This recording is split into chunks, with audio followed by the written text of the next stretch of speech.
ku xidhnow badda cas 24 TV.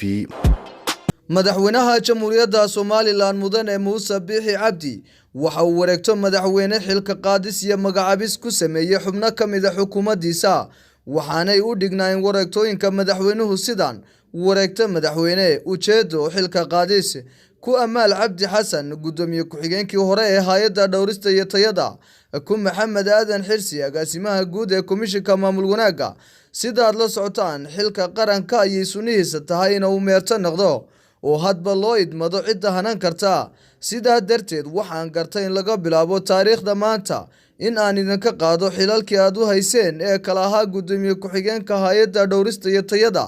iyo agaasimaha guud ee guddida maamul wanaaga waxaan idinka mahadcelinayaa muddadii aad hayseen xilalka qaranka magacaabid markaan arkay dastuurka jamhuuriyadda Soomaaliland qodobka 9aad markaan arkay aqoontooda kartidooda iyo waayo-aragnimadooda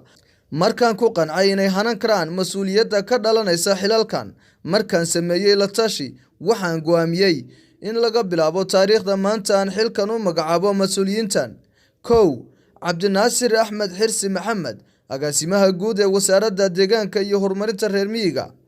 2 Injineer Cabdiraxmaan Maxamed Maxamed agaasimaha guud ee wasaaradda ganacsiga warshadaha iyo dalxiiska 3 Cabdirasaaq Jaamac Nuur Naakhude agaasimaha guud ee arrimaha dibadda iyo iskaashiga caalamiga 4 Maxamed Yuusuf Ismaaciil agaasimaha guud ee wasaaradda tamarta iyo macdinta 5 Axmed Cabdi Ismaaciil Caqli agaasimaha guud ee wasaaradda horumarinta biyaha 6 Cabdiwaasac Maxamed Yuusuf gudoomiye ku-xigeenka hay'adda dhawrista iyo tayada 7 Axmed Cabdirasaaq Diiriye agaasimaha guud ee guddida qadaraasyada qaranka 8 Maxamed Axmed Xasan Jabarti agaasimaha guud ee hay'adda duulista iyo madaarada 9 Maxamuud Ismaaciil Cilmi agaasimaha guud ee maamul wanaaga